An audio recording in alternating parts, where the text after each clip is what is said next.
ameixas, silêncios e estradas que se perdem, do livro Os Trens do Portão, contos de Waldo. Gica estava passeando pelos campos perto da residência do seu vizinho quando notou um movimento entre as plantas. Parou repentinamente. — É você! Exclamou. Silêncio. A plantação ficava parada, como se nada tivesse acontecido. Inquisitivo, ele se aproximou da cerca e, entre as ripas, começou a procurar para entender de onde vinha o ruído. Ele primeiro observou à direita e então à esquerda. Nada. Ele não conseguia entender, mas sentia que estava acompanhado. De repente, um cacho de ameixas caiu na sua cabeça. Do alto da árvore, o pequeno polonês riu muito, vendo tudo lá de cima. Em um salto veloz, ele caiu de uma altura significativa diretamente ao solo. Descalços, ele saltou a cerca e, em companhia, desfrutaram de um agradável momento, saboreando as ameixas, rindo e conversando sobre as pequenas aventuras vividas sob as árvores, às margens do córrego dos Padilhas. — Olha lá! Gica disse. — O Celso está com meus irmãos naquele matagal perto do campo de futebol. — Ei! Ei! Estamos aqui! Não deu outra. Eles vieram correndo para descobrir quem chegava primeiro. Cansados, eles se sentaram na sombra da árvore de ameixa. — Por que não vieram antes? Era que estamos erguendo uma cabana no mato e não sabíamos que vocês também estavam por aqui. Sem conseguir respirar direito, Beto pediu. — Ei, me dá um punhado dessas ameixas. Logo após receber, repartiu com Celso e Jair. Entre risos e recordações de inúmeras travessuras, Jair de súbito tornou-se sério. Lembrou uma passagem triste. Há poucos meses, seu pai faleceu e, num momento de silêncio, expressou-se com tristeza. — Vocês não sabem, mas é muito triste perder o pai. Ninguém conseguiu achar palavras que pudessem deixar aquele momento melhor. Durante aquele momento de silêncio, parecia que o som da água do córrego, passando pela valeta ao lado, tinha escolhido ficar mais alto e durou como se fosse uma eternidade. Um deles pensou: como a vida pode mudar tão rapidamente de direção?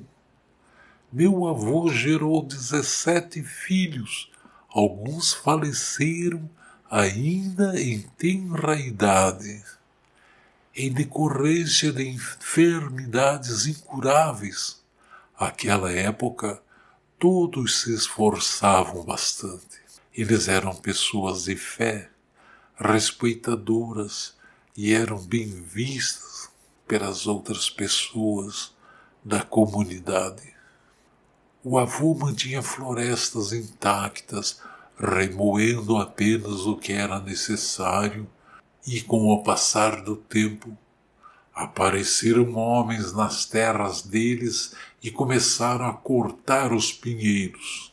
Ele buscou a defesa de seus direitos. Entretanto, ninguém se mostrou disposto a auxiliá-lo.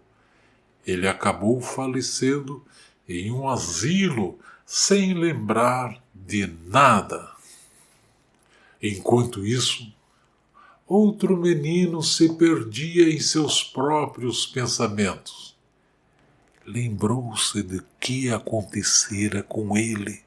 Recordou-se de um relato compartilhado por um amigo acerca de Briguentin, um indivíduo que almejava enriquecer-se a qualquer custo. Conforme relatado, ele surgiu à procura de pessoas para trabalharem na demarcação de suas terras. Primeiramente foram abertas clareiras nas 4 divisas. Em seguida, o desmatamento progrediu de maneira circular do núcleo em direção às extremidades. Quando a vegetação já estava bem seca e o dia do pagamento se aproximava, ele ordenou que todos se dirigissem ao centro da propriedade para prosseguir com o corte de dentro para fora. Quando foi perto do meio-dia, um fogo forte pegou toda a área. As labaredas eram enormes. Não houve sobreviventes. O menino pensou quantas crianças ficaram tristes, como Jair, e nunca mais encontraram seus pais.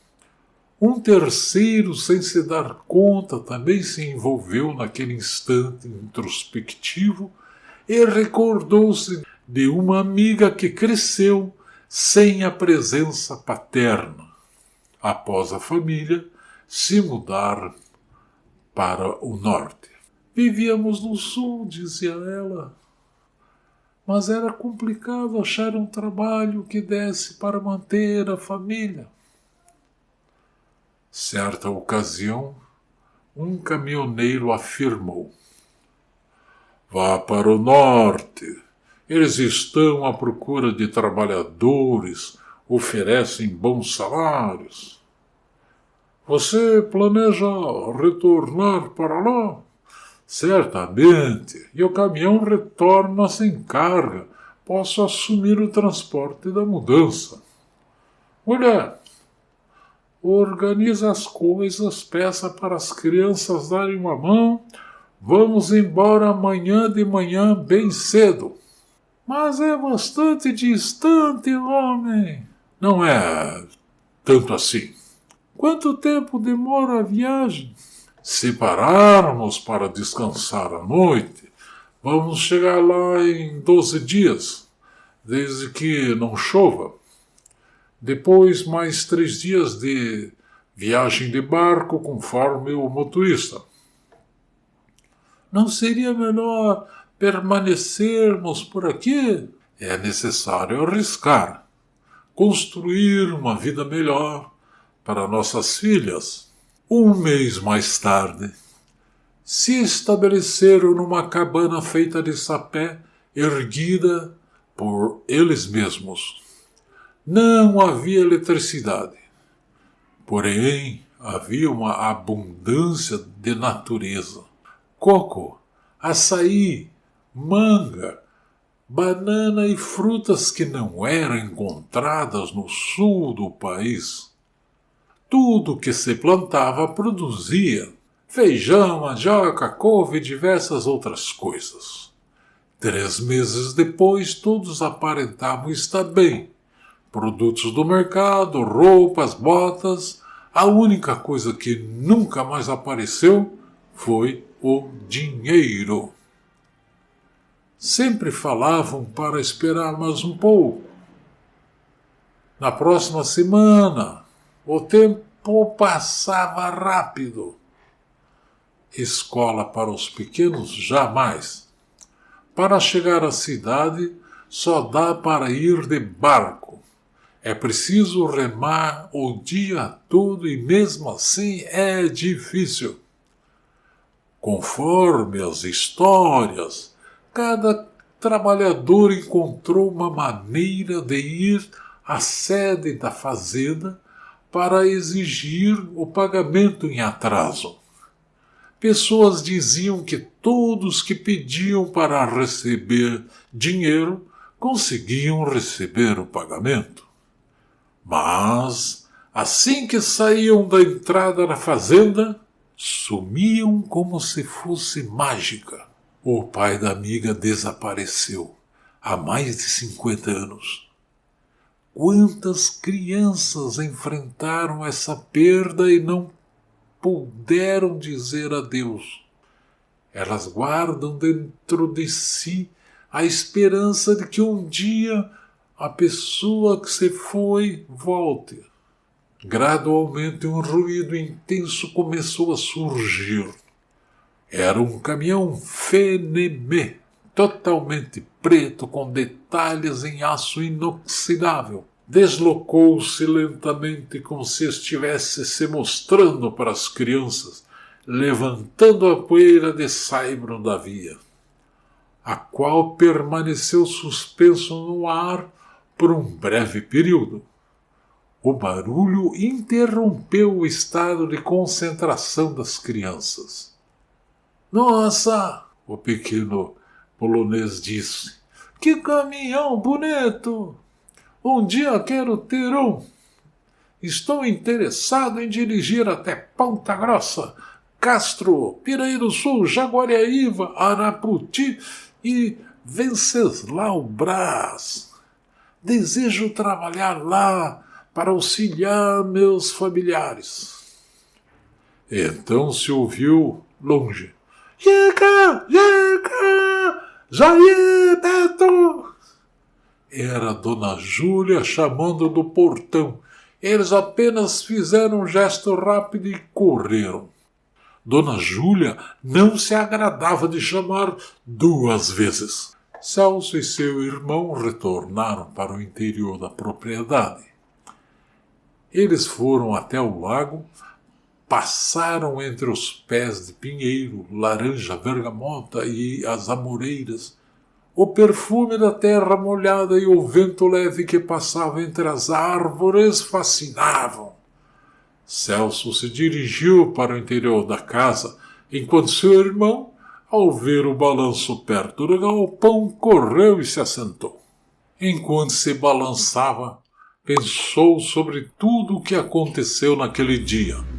Nada foi notável, mas tudo teve sua importância. Pensou sobre a segurança, diferentes tipos de pessoas e o que cada um valoriza. Ele chegou à conclusão de que as narrativas violentas do antigo oeste americano não se diferenciavam muito das que ocorreram no Brasil. Apenas não eram relatadas. Quando a brincadeira parou, tivemos um momento para pensar.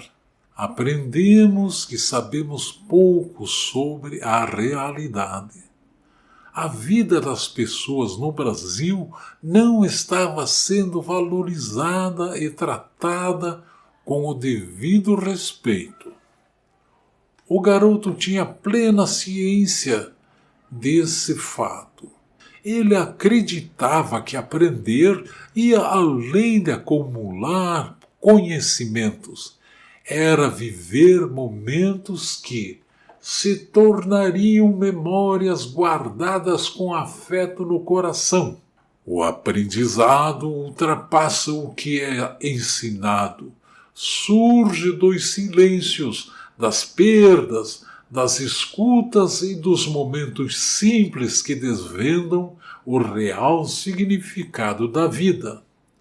Esses momentos simples provocam reflexões e têm um valor sem medida. Certo! Se você gostou da história, curta, comente e compartilhe para espalhar essa mensagem importante. Não esqueça de se inscrever no canal para mais histórias inspiradoras.